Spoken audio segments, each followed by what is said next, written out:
Hi, I'm Mike. I'm Scott. And I'm Mark. We are your Screen Machine product support team, and here's another quick tip. Hi, today's quick tip is on your 107T scalper. You have a maintenance sticker here that helps you with your maintenance.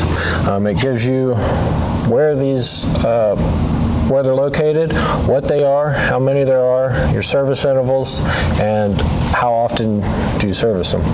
So we'll say here, number one is screen shaft bearings. You can see there's one here, here, and here. So it tells you there's 4 of them, and every 8 hours or daily, you add 5 to 6 pumps of grease.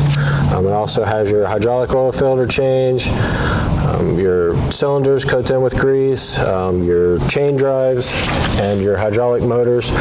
This is just a good reference just to keep your maintenance up.